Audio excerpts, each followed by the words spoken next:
trades and shit. Yeah. And that's when I first saw it. That's why I was like, looking for AD. I was like, okay, fake trade news, whatever. And then I see it again and again. And I'm like, okay, I've seen this 3 times now. Something odd is happening. Oh, yeah. Yeah. Well, it looks like the Hawks are giving up on the season. No. I thought they until last night they were on a 8-game win streak.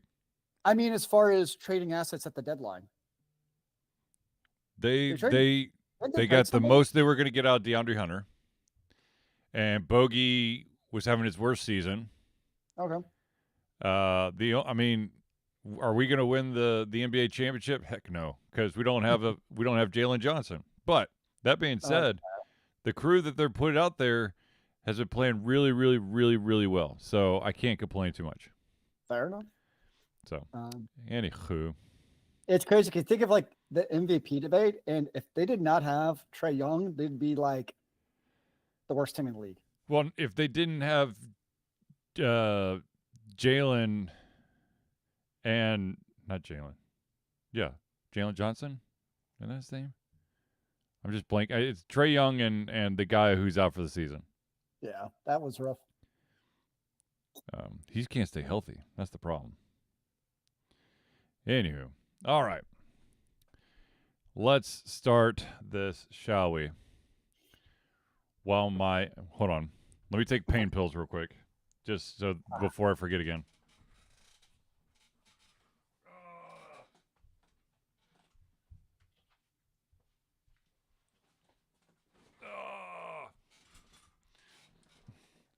Take those pain pills.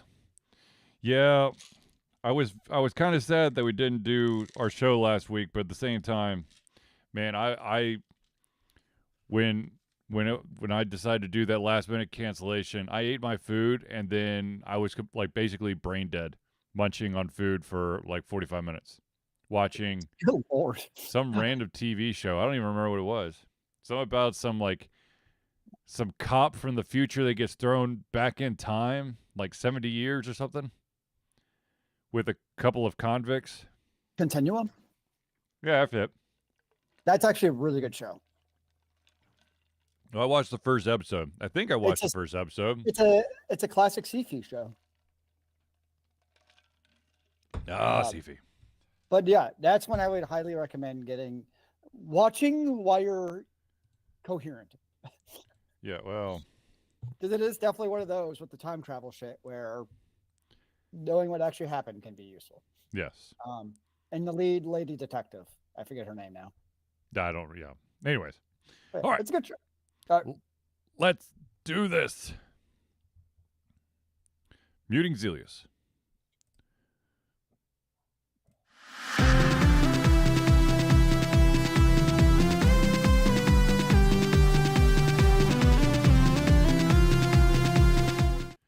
Hello, ladies and gentlemen, and welcome to another Dishealthic Fusion Thursday Night Hangout.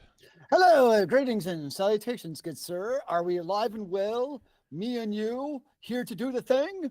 We are live. I don't know about well. Well is figurative. I mean, I figure if we're alive, we're well. That's what I'm. There we go. Okay, yes. We are breathing. We are streaming live. I just noticed that I left the lights on in my workshop because I could see them in the background because we still haven't fixed the drywall behind me. Oh, is that an ambient light to your lower left? Over this right here? This? Well, there's a delay, so probably. Okay, well, it's like you can see through the bookshelf. Anyways. Yeah. Ladies and gentlemen, I, of course, am your host, Charlie, and I'm joined once again by the prolific comer himself, Zealeus. It is good to see you in the ones and zeros. Hey, I can see you pointing at the drywall now. There it is. Ladies and gentlemen, this, of course, is the Thursday Night Hangout. It's a live show where we try our best to cover the topics most important to you during the show. If at any point during the show you have any questions, comments, subjects, thoughts, opinions, by all means, drop it in the chat and we will add it to the show. If we do, unfortunately, run out of time, we will add it to the very next show. Now, let us start it off, shall we? Let's start it off with the fun fact of there was an investigation done pertaining to Meta, and it turns out that they were in possession of 82 terabytes of AI AI programming books, pirated programming books, which I have to say is pretty damn impressive because unless, it's like really glossy pages, 82 terabytes of pirated books on AI, like programming and training, that's a big number. Yeah, it's a little bit shifty because that's how they're obviously going to train their magic AI bots. Yes. And it's always one of those things where if it's a little person like you or I with 82 terabytes of any material, like we'd be sent straight to jail, sent straight to jail, or huge fees and fines or something that would cripple us. Yes. But because it's Meta, who's now BFFs with the Trumpster, is probably nothing's going to happen because, that's how capitalism apparently works. Yes. Apparently it's like they hit like the heavy the like the Pirate Bay equivalent of basically technical books torrent sites. That's crazy. I mean, not surprising. I mean, I don't think anybody's absolutely surprised by this.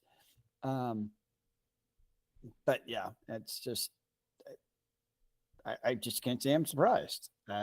Unfortunately. Okay.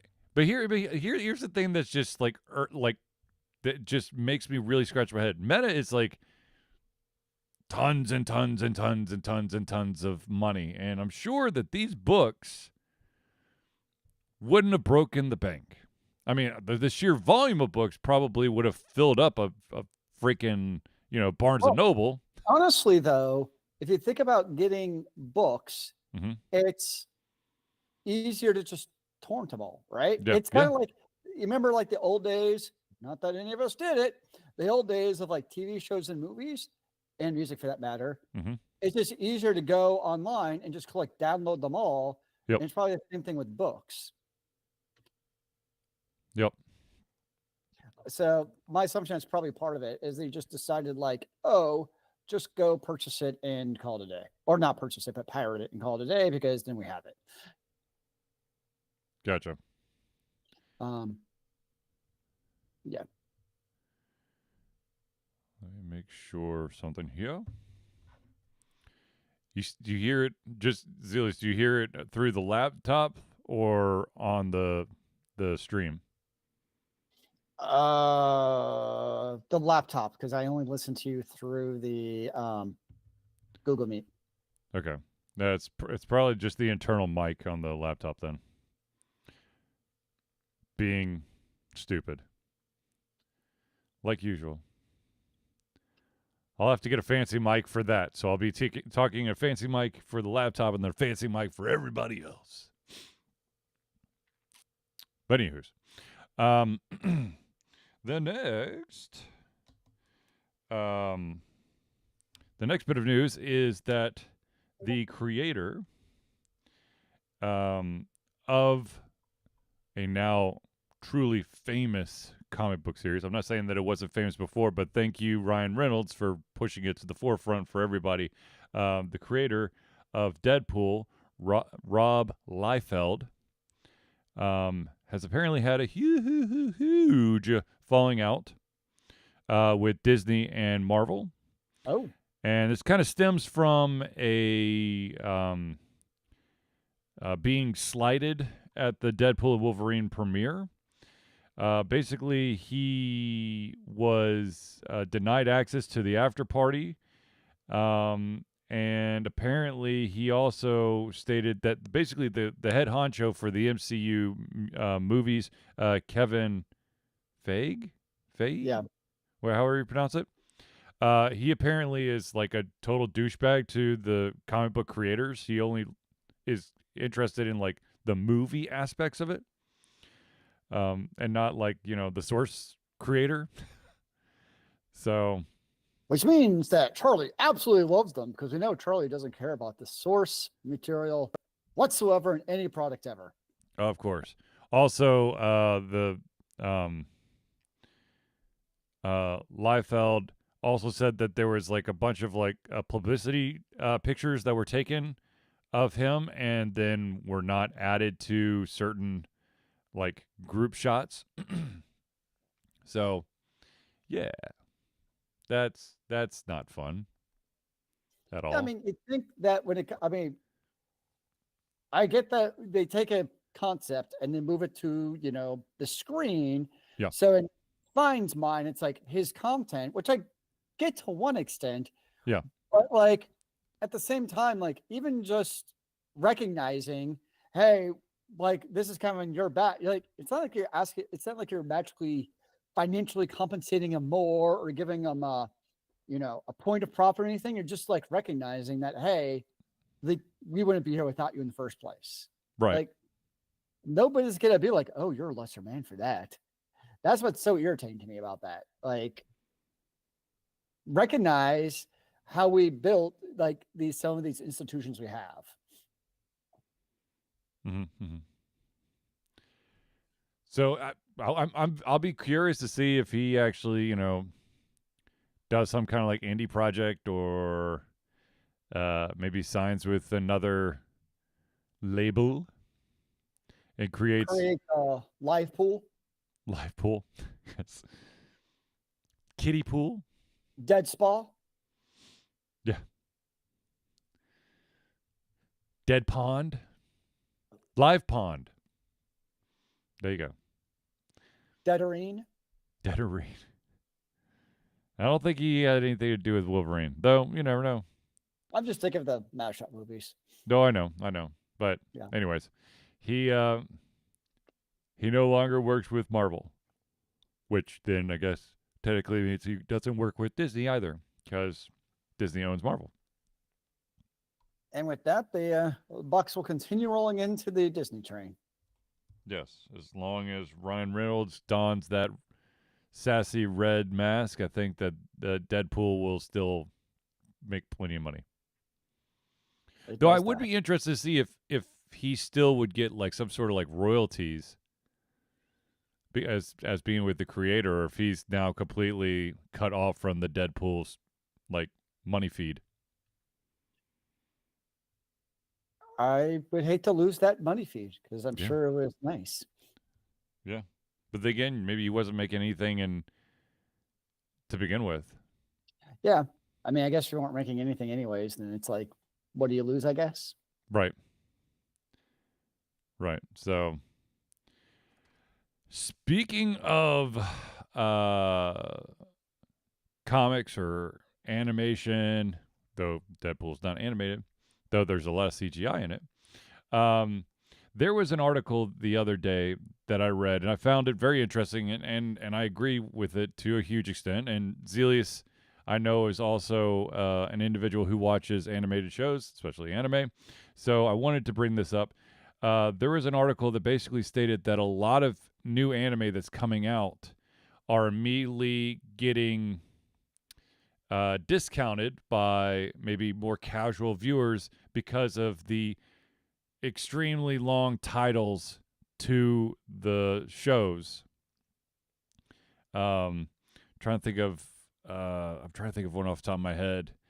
Well, yeah. So I mean, speaking for myself, like I see in Crunchyroll, and it's like, how I saved a unicorn as the weakest mage alive. Yep. I'm like, what the fuck is this? And so I'm totally one of those people where I see that title and I think, well, this is dumb. So yes, I'm 100% one of those people who skips those.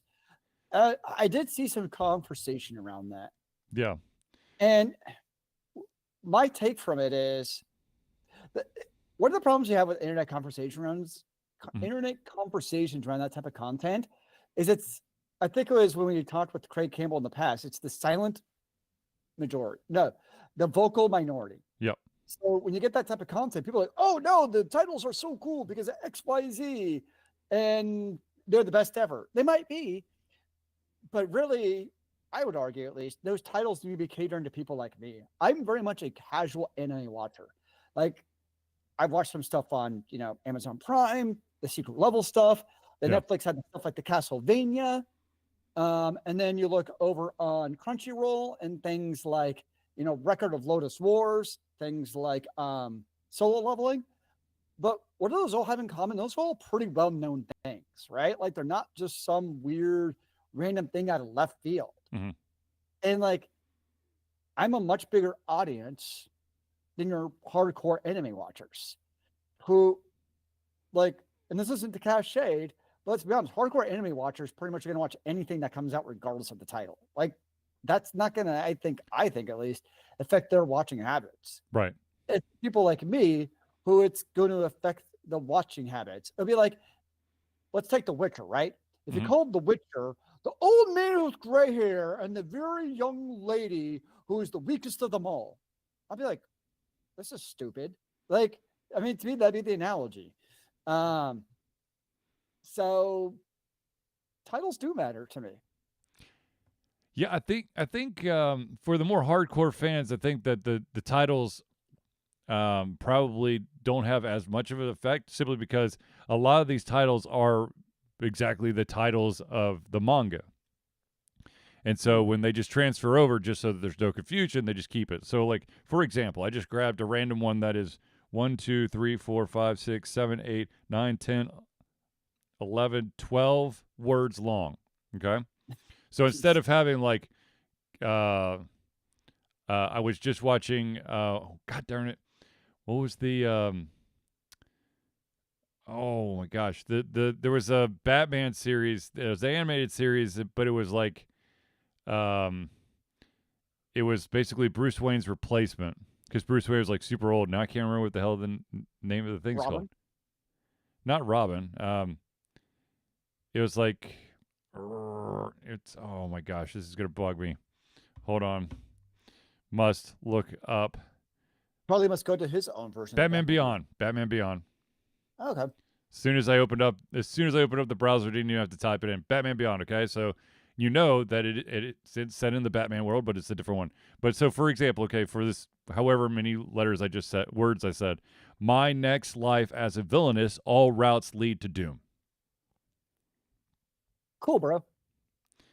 Or you've got, I'll become a villainess who goes down in history. I'm just hitting the more like this. This is why here we go. I may be a guild receptionist, but I'll solo any boss to clock out on time. Which, by the way, is phenomenal anime. It's a phenomenal anime, but dear God, is it a mouthful.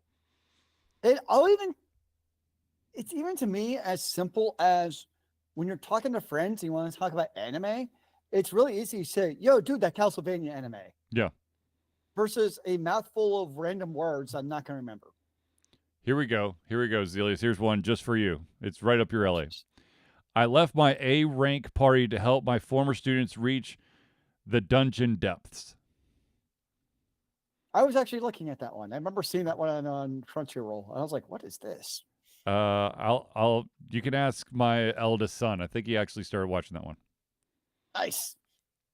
But yes, it's just, how about even given the worthless appraiser class, I'm actually the strongest. That's like a common thing. It's like, I got the worst thing, but I'm actually the strongest, is a lot of titles on the anime.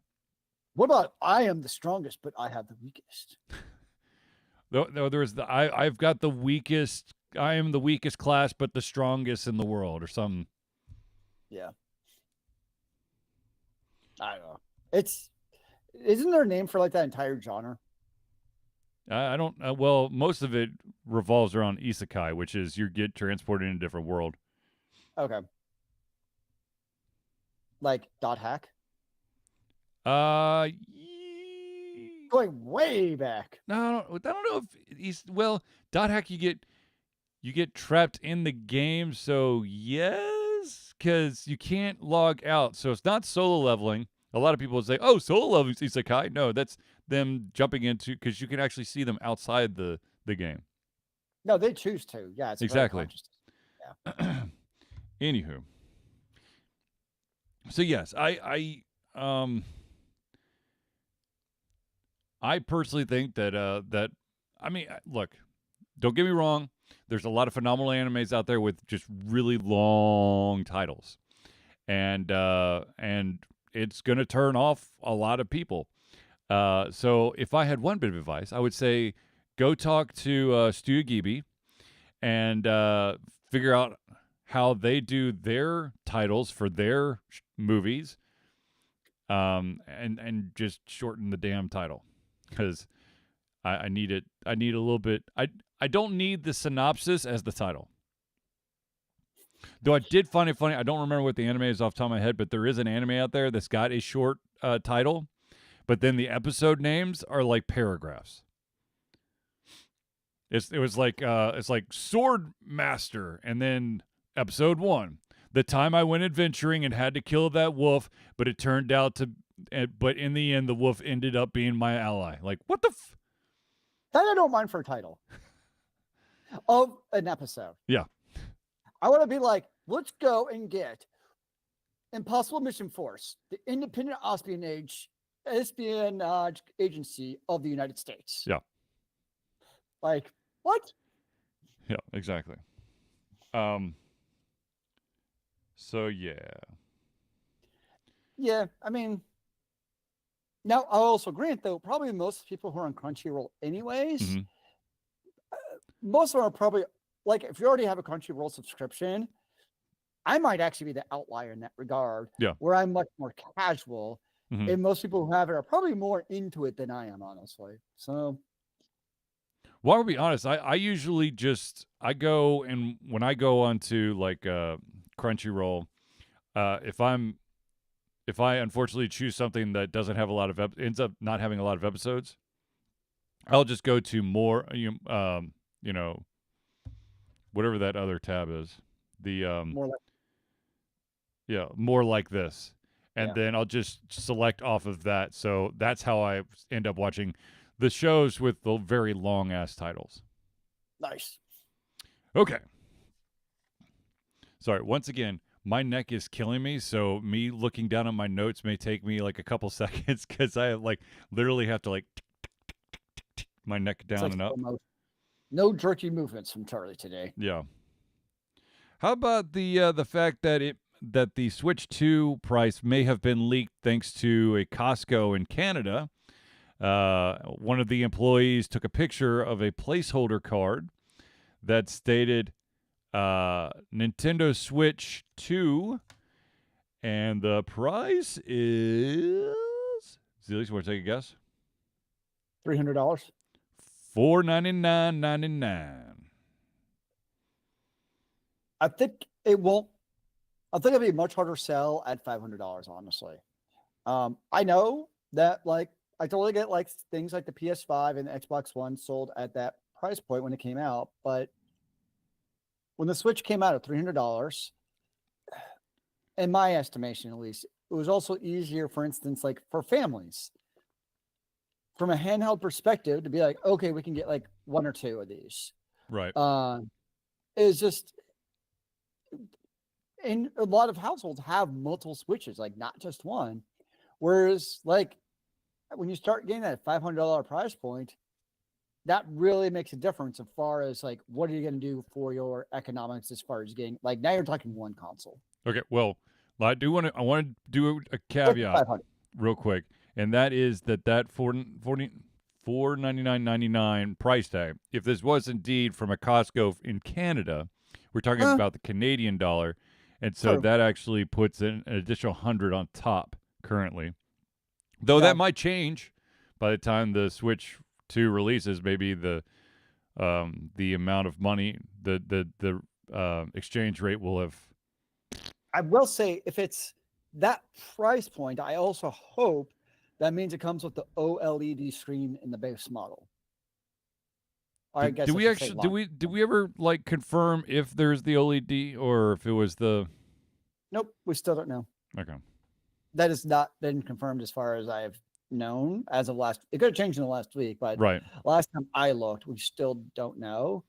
I did hear that there was more information on the Joy-Cons being having some mouse functionality.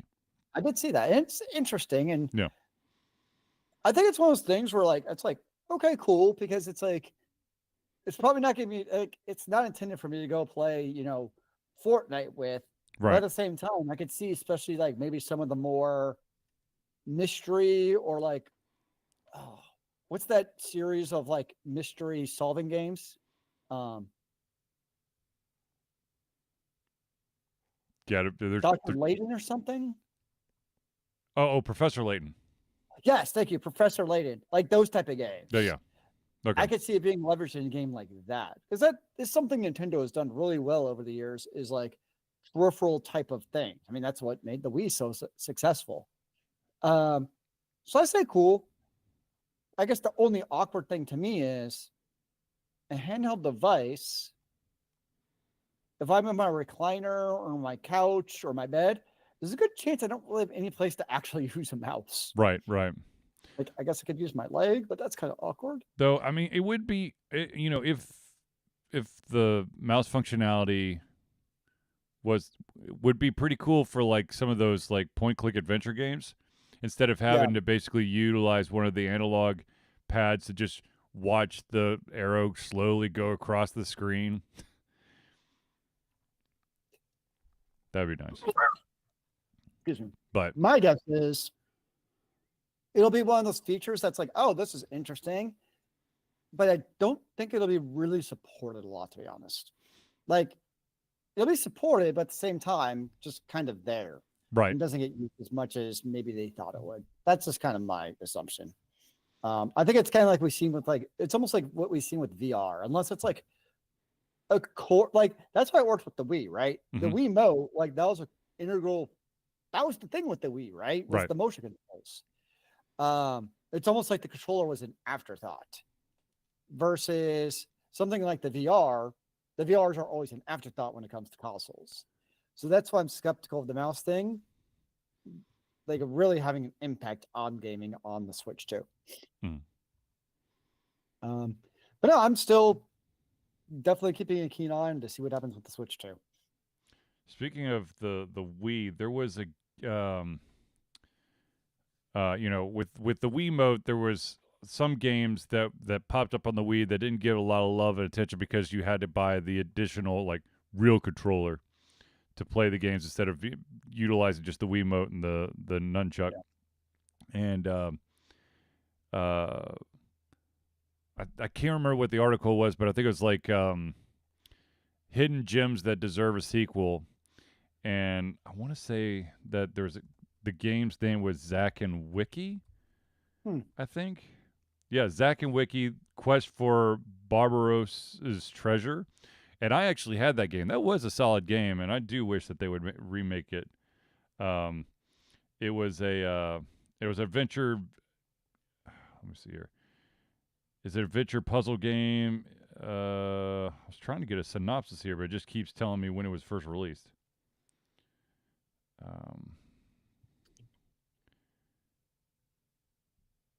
It's third person perspective adventure game. In each stage, the player is required to overcome obstacles by solving puzzles and advance towards a treasure chest. The player controls the action of hero Zack through the Wii remote by pointing to objects on the screen. Oh, that's true. You did do that too. Oh well. Anyways, still, it should get some love and attention. That's all I'm saying. Sorry. Side note. Oh, yes. There's always going to be the games that we wish would be remade for us. Now, talking about games that have been forgotten, maybe, possibly, did you hear about what Steam is implementing for those games that are, and I'm putting in quotation marks here, currently early access, that are actually dead games? I did not. So Valve is now basically going to add some additional verbiage to those games that you like. If you click on it, it says early access. What they're going to do is, or this is what they're saying they're going to do. I don't know if they've actually, implemented this or not. But what they're going to do is they are going to add an additional. They're going to add a warning in the window under early access game, with all the verbiage of get instant access, of start playing, get involved with the game as it develops. but in the box below it, they're going to add a note basically stating, note, the last update made by the developers was over X amount of months ago. The information and timeline described by the developers here may no longer be up to date. I don't think that's unreasonable, actually. I don't think it's unreasonable, too. I think it actually helps the consumer. That's a good idea. I mean, I guess in a way, you could have always gone to the patch notes and looked for yourself, to be honest, because they're posted there. You can see the last time it was updated, because I've done that in the past. Because I've been like, when I see an early access game, that's actually one of the first things I look at. Like, is this game still actually updated? But having it right there in the description, like anything that benefits the consumer from a purchasing and figuring out perspective, I say go for it. So yeah. Here we go. So okay, so it is implemented. I just pulled up a game from this article I was reading. It's called Unsung Story. Unsung Story. And in the notes it says the last update made by the developers was over 4 years ago. Yeah. I would say like a year is a good timeline to be like, it's basically a dead game. Yeah. I mean, that would kind of be I mean, you could probably argue 6 months, but I think a year is a pretty safe bet to be like, oh. And it's funny because it's like, I just pull up Unsung Heroes because you mentioned it. And it's always interesting to me when it's like still I know it's on sale, but it's an $18 game. Yeah. Yeah. Which is interesting because it's both a Windows and Mac OS game. And the release date was January 28th, 2020. I think we're looking at two different games. You said Unsung Hero, right? No, Unsung Story. I'm retarded.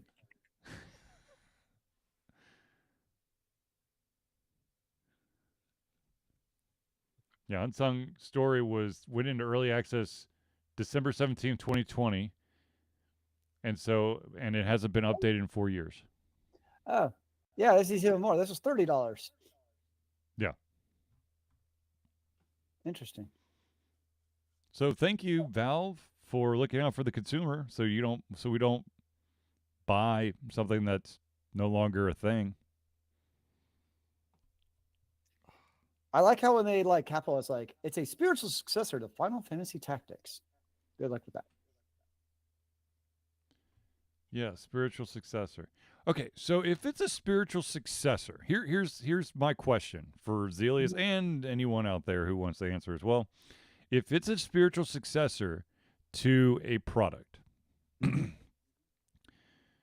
your opinion, does it have to have like someone who worked on the original game as part of the team or the original property? No. I mean, I look at more as probably maybe inspired by would be like a better verbiage in a way. Yeah, that's yeah. Because you see it a lot where it's like spiritual successor to a game. But what does that really mean? Well, like the game that I helped kickstart, Uedaden Chronicles, which is a spiritual successor to Suikoden. Guess what? The guy who helped create Suikoden was one of the main pieces of making this game happen. So in my mind, that makes sense. Spiritual successor. I would agree with that. I think, you know, I buy that argument where like, if you don't have original involvement of somebody from that team, then how much of an actual successor is it? And versus being inspired by. So like there's nothing wrong with being like we were inspired by Final Fantasy Tactics versus a spiritual successor. Because like to me in a way, when you say spiritual successor, that's almost like a official designation. I know there's not like a body of gaming who gives it, obviously, but like it's much more official and impactful when you say spiritual successor. Yeah. So if you're going to go with spiritual successor, it needs to actually be like a definitive connection to that precursor game versus just being we played this game when we know it's right. Because with that We argument, love this game so much we wanted to make our own version of it. Yeah, every game's a spiritual successor for another game in that case. Let me see. Hold on.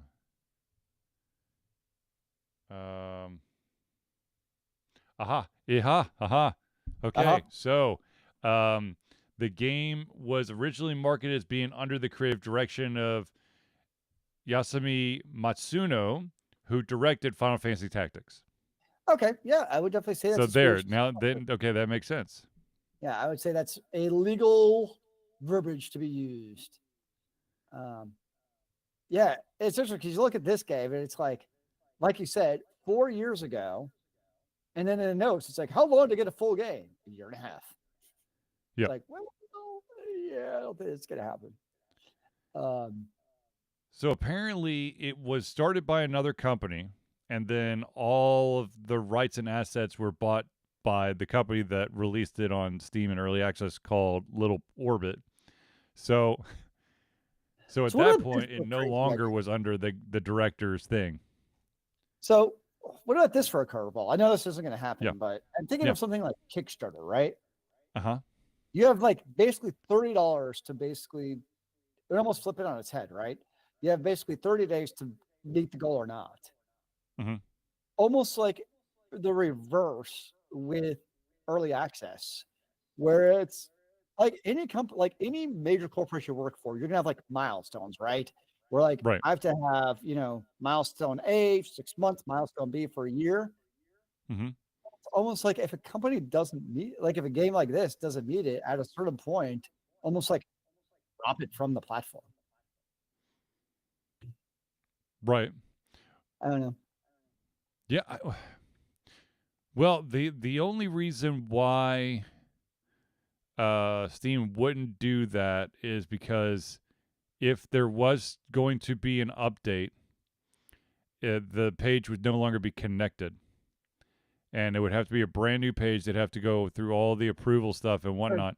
But at the same time, 4 years, there should be like,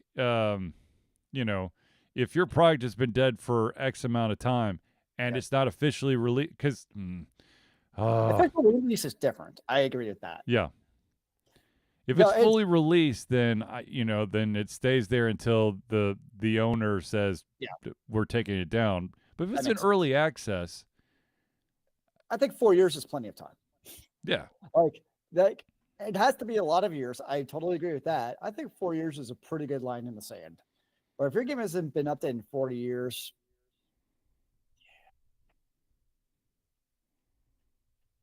probably something going on. Now I'm curious. Is there any information about the game?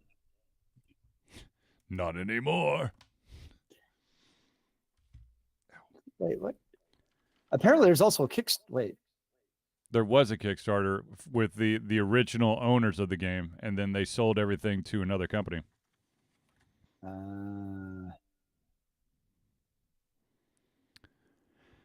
Anywho.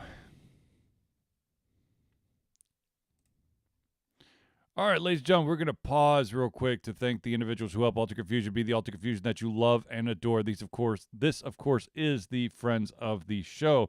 And so without further ado, let us start it off with the Indie Cluster. The Indie Cluster is an organization of independent game developers that want to gain exposure by being involved in the community. They collectively journey to popular conferences as a traveling booth to help gain attention for their games. They make partnerships in local communities to bring games to the mainstream mindset. They highlight local, unusual, and rare concepts that challenge the paradigm of the common. They also host events to teach kids and minority groups about game development to hopefully one day enter the industry themselves. For more information, go to indiecluster.com. The next shout out we got to give is to the AV master himself. That, of course, is Noodle Boy Media. Founded in 2015 by Andrew Tran, Noodle Boy Media, previously Weghead 47 Media, is your choice for professional photo shoots and panel recordings at conventions. They pride themselves at providing a high level of professionalism, top-notch experiences, and quality services. If you want more information and to view their full list of services, check out facebook.com/noodleboymedia. And somebody who I wish was actually here right now to hopefully adjust the crick in my neck. in the greater Atlanta area is the Hero Chiropractic. Hero Chiropractic's unique healthcare practice set up by Ryan Moore, the company's focus to elevate a patient's experience of freedom, creative expression, and joy. They believe that everyone can be a hero and has incredible heroic potential inside themselves waiting to be unleashed. Hero Chiropractic focuses on mobile chiropractic care in the greater Atlanta area. They are committed to healing clients by creating a plan of action uniquely suited for each person. They make that plan of action as convenient and affordable as possible, and most importantly, suited to your individual needs. For more information, go to herochiropractic.com. The next shout out we got to give is to the music maestro himself, and that, of course, is Crosspad Creative. Need a new logo or want to work on a full branding and content strategy? Or maybe you need music or audio for your content, just like Alter Confusion. Crosspad Creative offers a whole host of solutions for individuals and small businesses. Just email Josh at crosspadcreative@gmail.com and see what he can do for you. The final shout out we got to give is to the original backer on Patreon, and that, of course, is Agile Axiom. By day, Axe leads both the development team and system administration team working with satellites at NASA's Goddard campus, but while not in meetings, and many times during. He is the Agile evangelist, Agile Axe, championing the philosophy of Agile and trying to make the world a better place for software developers, testers, system admins, and software projects the world over. Decades of experience in software development and leading Agile teams are brought to bear against evil processes, inefficient work, and bad habits. For more information, go to agileaxiom.com. And if you want to check out his book that's all about Agile, Zealeus has added the link in the chat. Now, of course, at this very moment in time, I know that all of you are wondering, how do I become a friend of the show? Well, ladies and gentlemen, it is quite simple. Ladies and gentlemen, Alter Confusion survives on the love and support of fans like you, and that's why we have a Patreon page. Patreon lets you, the fans, lovers, haters, demigods, interdimensional beings, gods, demons, aliens, vampires, werewolves, swamp creatures, supporters, and more to become active participants in the work we love through a monthly membership. This gives you access to exclusive content, community, and insight into our creative process. In exchange, we gain a bit more freedom to do our best work and the stability we need to build an even stronger creative career. We currently have 2 tiers. That is the $1 tier, that's $1 a month or $12 a year. What that gets you is early access to all of our playthroughs, as well as the ability to participate in patron-only posts. If you're feeling extra frisky, you can go up to the $5 a month tier. That's $5 a month or $60 a year. What that gets you is everything at the $1, but also your name or organization added to every single Friends of the Show section of the Thursday Night Hangout. So if you want to become a patron of Alter Confusion, go to Patreon. That's patreon.com/Altered Confusion today. And I promise that we are going to be signing up for Extra Life soon, so we'll be able to give you all the shouts and whatnot on that shortly. I actually got the email reminder today, and I was going to do it, but unfortunately got pulled into some last-minute meetings, so I was unable to finalize all that jazz. Okie dokie.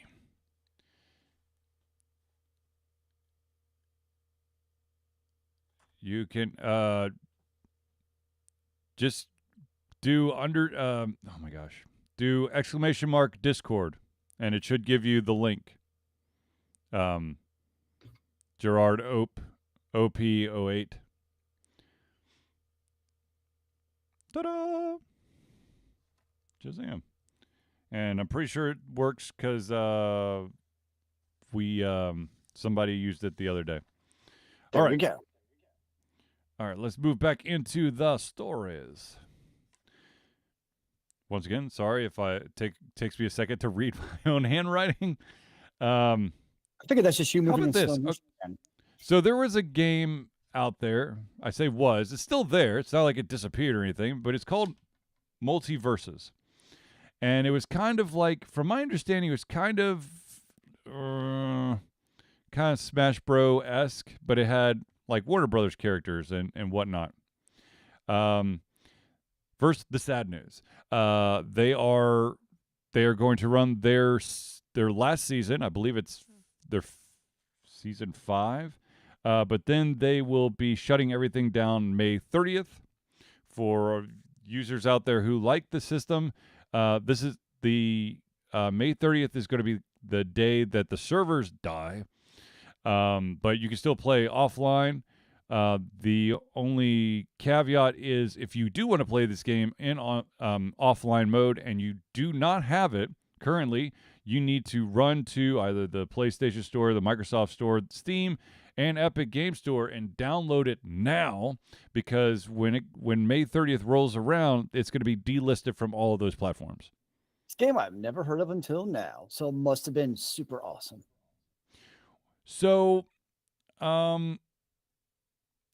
apparently, when the news came out that they were going to be shutting down servers May 30th of 2025, there were a collection or collective of fans who lost their ever-living minds, and they voiced their displeasure in a very threatening way.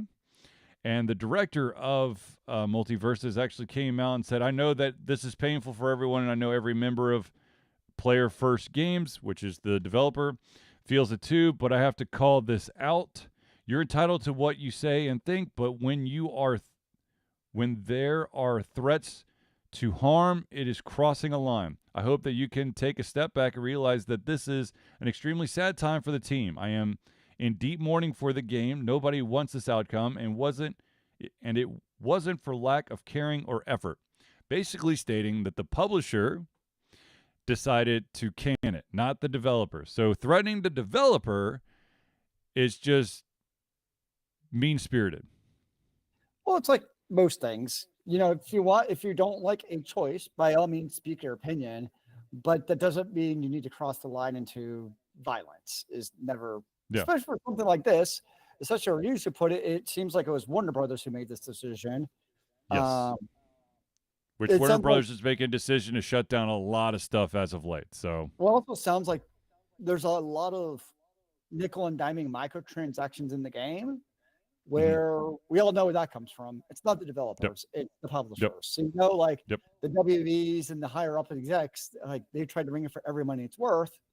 And unfortunately, what you sometimes see is if you let a game just kind of take its natural developer-driven path, it would actually make more money in the long run because it's going to last longer because gamers enjoy the game. Versus what we do so often is that really quick short-term profit at the cost of long-term sustainability. Yeah. Ladies and gentlemen, once again, don't hate on developers for not being able to do stuff, because usually, I mean, if it's developers pour their blood, sweat, and tears into a game. Now, if it's absolute shit, then go scream at the publishers.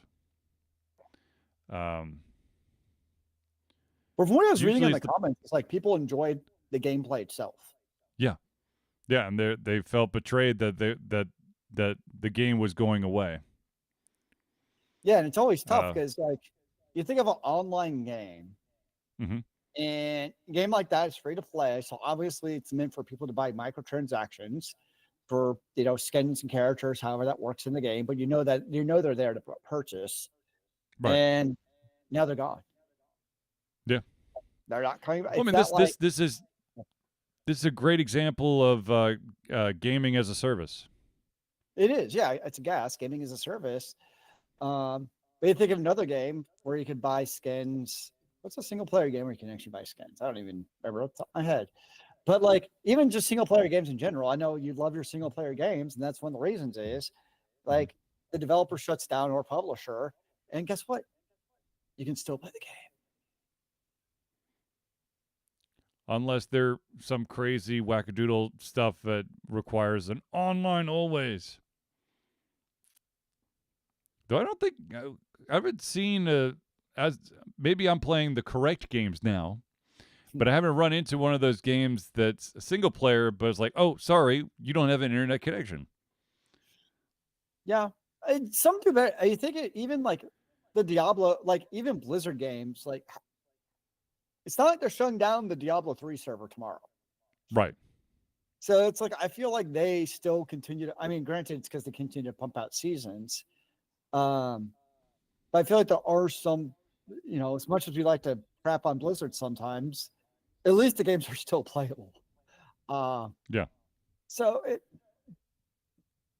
but yeah, when you're online only, especially a battle fighter type of game, that is definitely the risk you take. Yeah. Agreed. And then all your sweet asset money ones and zeros go. Good night. Now, speaking of a long running online game, which I'm going to be totally honest with you, I thought had like disappeared, but apparently Ultima Online is still alive and strong after 27. It's still going 27 years later. Is it the OG Ultima Online, or is this like one of those fan servers? No, old school OG Ultima Online is still going after 27 years. Really? But the producer, who's her name is Bonnie Armstrong, who has been the producer for 26 of those 27 years, wow, is finally stepping down. She sent out a statement saying, "I am writing to all of you to inform you that I am stepping down as producer. Greg Havlush, aka Chronics, Cryronix will be taking over as producer and will drive the roadmap, all the systems, and the content in the game."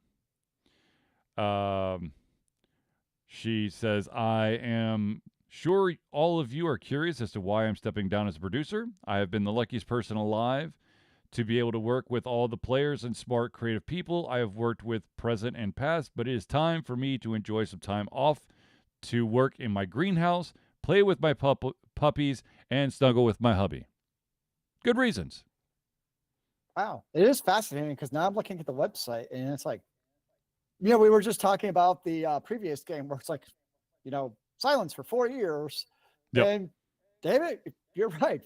Ultima Online gets all these updates. Yep. I remember Ultima Online, I want to say it was around the same time as EverQuest. Way back in the day. And like, I know people played Ultima Online, but it seemed to never quite get the love and attention of other MMOs. Right. Because really the first big popular one I would say was EverQuest, and then obviously it was World of Warcraft that really blew it up and kind of made the MMO genre mainstream with its ease of access. But yeah, Ultima Online's been there forever. That's just kind of crazy. Ultima Online was there before the original Evercrack. I bet it was. Yeah, 27 years. That's nuts. Yeah. That was 1997, ladies and gentlemen, just in case you're counting. Sure? I thought that was like 2010, bro. Don't be aging me like that. Yeah. No, that would have been when we were in high school. Yeah. Yeah. A long ass time ago. That's when we were playing the original Diablo. Did EverQuest cost money to play monthly when it was first out? I don't remember. I think so. I think it was a subscription service. And that was the thing, because back in the day, and I'm sure you were the same way. I remember because I wanted to play Evercrack when I was in high school. And like, my parents sometimes bought video games, but like the concept of a monthly subscription for video games was like, hell no. Yeah. And so it wasn't until I got to actually graduated college where I could buy my own subscriptions, and that's when I started playing World of Warcraft because I paid my own. But yeah, trying to explain to our parents in the late 90s on this monthly subscription was a no-go. Do you know how much mad bank we could have made with the original Evercrack when people used to sell their digital items on eBay? Oh. Even when I was playing the actual OG vanilla WoW, yeah, my Warlock, I could have sold for some major money because I was rating like hardcore in that game. And that's like when you can actually sell stuff.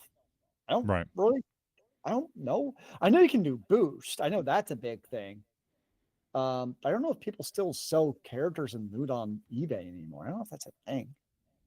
I don't know. I guess boosts have probably taken over the whole scene. Would be my assumption. I don't know. I do not know. You don't go boosting your characters, your single player games? No. No, Hey, no. can you make this puzzle for me, man? I grind the shit out of every game, which you have no choice in the game I'm currently playing, which I can't remember what it's called off the top of my head because it's got a weird title, and it's on the Switch. And to be honest with you, it is not the most polished game in the world. Is that the one you're telling me about last week, where it's like you create the map as you play the game? Yep. Yeah. Oh no. Okay, that's a different one. This one is it's kind of in the same vein, but there's like a lot of like harvesting and crafting that you have to do. But then you get these like notifications of, oh, you've reached this landmark, this achievement to gain more stuff. But it doesn't tell you how to like get that more stuff that you just achieved for, completing X amount of the map, or doing this many puzzles. And it's just frustrating. So freaking frustrating. It's not a bad game, but it's wearing on me. I'll of course will have to look it up after this because I am totally blanking out on it. If you were on Twitch, you could probably pull up one of my previous streams, because I think it was the last stream I did was actually this exact game. Actually, I could probably just pull it up on my phone. Come to think of it, I blame my basketball injury on my brain not working 100%. Did it detach it from your neck? The collision I took probably almost did detach certain body parts from my. That's why I wear a helmet when I play basketball. Oh, there we go. It's called Kamibako. Mythology of Cube. That's deep. It kind of like screams some like old school like MMORPG, where you get like there is an icon above certain villagers' heads, but sometimes like it's information of, oh, you know what, I saw this guy who looked really depressed the other day that lives on the edge of town. And you're like, well, shit, okay, now I gotta go to the edge of town and find the next indicator so I could talk to that person, hopefully get a quest out of it. No, you know me, I'm one of those. I want the big yellow exclamation mark. Tell me there's a damn quest. I don't have to think that hard. No, it's a blue thought bubble. Then there's also white thought bubbles, but those are just people who are just going to say random crap to you that have no relevance whatsoever in the game. Or they all say the same thing to you, no matter what you ask. Or they have an audio prompt that if you get within a certain distance of them, they're just going to say it to you. And if you get lost in a town, you have to keep walking by them. They say it over and over and over and over again. So in Diablo 4, the main town, there's this guy who's, hey, Wonder, I know what you are. And he does that to you. But it's sneaky because he's a quest giver. So they do it intentionally. So I think Blizzard put him right there to require you to take his damn side quest just to shut that mofo up. It's the same thing. Every time you pass him, he yells at you, Wonder. Yeah. So I've been playing that game too much. I need to play more The Expanse. Oh, I don't know if I actually said this online live or not, but I did miraculously watch the first 3 seasons of The Expanse before they took it off Prime. So I'm up to date on the sci-fi portion of The Expanse. Now I got to watch the Prime version. What'd you think? It was good. I hated some of the characters. Yep. Like some of the characters really grated on my nerves. But that's going to be what's going to happen with any show, any good show. There's going to be characters that you like, and there's characters that you want to strangle to death. Well, it's tricky because there's 2 different types of characters you hate. There's the character you hate because they're Joffrey from Game of Thrones, where you hate the person, but they're so good at being hateable. Versus They're just the obnoxious bad person who's just dumb and you just wish they weren't on the screen. True. I think it was more of. I think certain actors were a little bit over the top, and so I knew that they were kind of be a thorn in the side, but I was just like, you got to pluck that thorn and throw it into space, guys. I do like. I mean, I didn't like them, but most of the bad people in Expanse, I appreciated them as a character, if that makes sense. Mm-hmm. Yeah, they were bad people, and yes, I wanted them to die a murdery death by asteroid, but at the same time, it wasn't like a bad hate. It was just you did your job. Mm-hmm, mm-hmm. Yeah. So, but yeah, I will continue. I will to end this story, I will continue to watch the at least season 4 when I get a second. Binge watching the entire thing in all 3 seasons in a very short amount of time.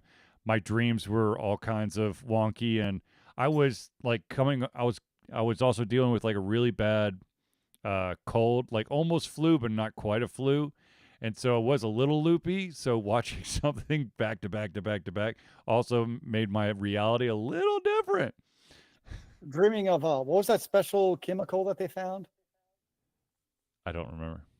You're talking about the it's like the weird space stuff. Yeah. The proto particle or yeah, you're probably dreaming of that. Yeah, basically, yeah. Proto molecule. Yeah, proto molecule. Anyways, Zealeus, what have you been playing?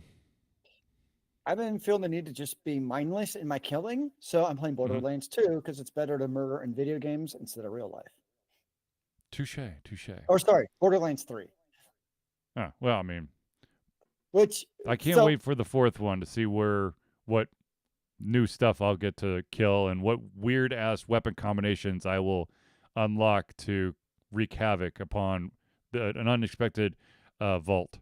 I still love the gunplay in Borderlands are still some of my favorites because you have the variety. Like you have, the shotgun, you have the sniper rifle, you have the rocket launcher, you have the pistol, you have the SMG, you have so many different types. And even in that, you have so many different types inside each subset of weapon. And you get some really cool, unique ones at times, or I guess legendary technically, that just do kind of crazy things. So I always love that. And sometimes you'll fire a legendary, you're like, oh, this looked terrible in the stats, but it's badass because of XYZ. Yeah. I hate the story. What story? I will. I don't want to give spoilers on the show, so I'll tell Charlie afterwards why. Have you played Borderlands 3? Yeah. Okay, yeah. I hate the story, but there's a very. I've played all the Borderlands plus the first of the Telltale games, not the second one. To do is such a common trope that I hate, but and then so here's my thoughts though. So Borderlands 4, right? Here's my thing though. Borderlands games, they're kind of like Warhammer games. When one comes out, there's gonna be like 4,800 DLCs and random shit just kind of coming out. Yep. So me, I'm a wait until the golden box edition comes out 4 years later because it has like 5 years later. I'm finally playing Borderlands 3 with the gold edition. Yep. So not just Borderlands in general, but does like knowing there's gonna be like 18 expansions coming out, does that affect your purchasing at all, or are you just like whatever, it's a great game, I'm gonna get it? It depends. Knowing Gearbox's like track record of how when they release the DLC, I don't know if I might hold off until the first DLC. But at the same time, the way they've done the DLC in the past, it's not like you have to have them all. Sure. So I may get, I might pick and choose.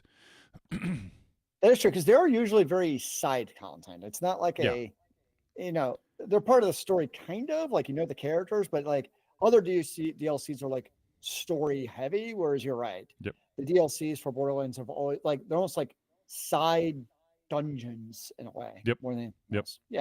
I agree It's with like that. this secret dungeon that just opened up. That's Lovecraftian themed. That will give you an additional, 4 hours of gameplay. True. Yeah. Then yeah, I'll probably, to be honest with you, I probably, if I'm around and I see we've just released, I'm probably will get it close to, probably not day one, but it will be probably close.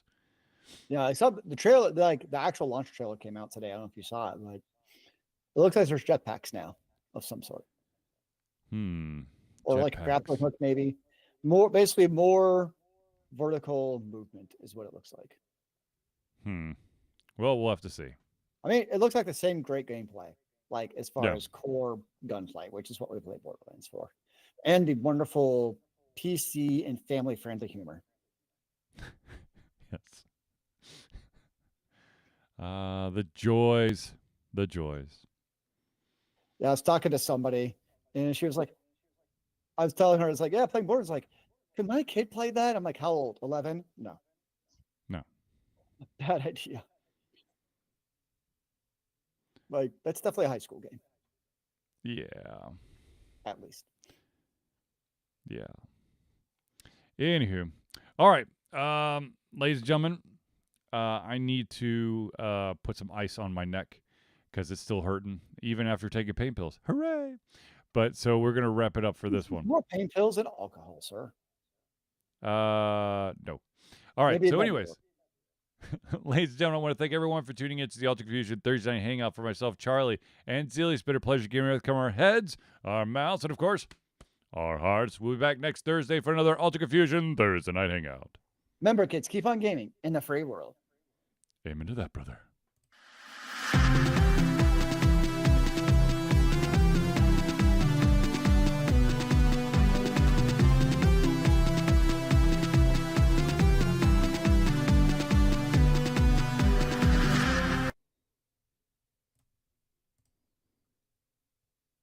Okay, so real quick. The reason why my neck hurts is that I was playing basketball last night, and there was a change of possession, and we were on offense. My one of my teammates tried to do a layup. The layup missed, and so we're now switching on defense. And I stopped dead in my tracks, and the point guard from the other team started sprinting in my direction and turned his head around to get the pass. And when he did that, he collided with like the left side of my body. And so basically from like where my shoulder socket all the way up to like the base of my skull hurts like a mofo. And my usual trip to the bar had no effect on lessening the pain. Oof, that's no good. Yes. So, anyways, there you go. So I'm going to end the stream. I got to talk to Zealeus off, but everyone, peace out. Have a good time, and I'll see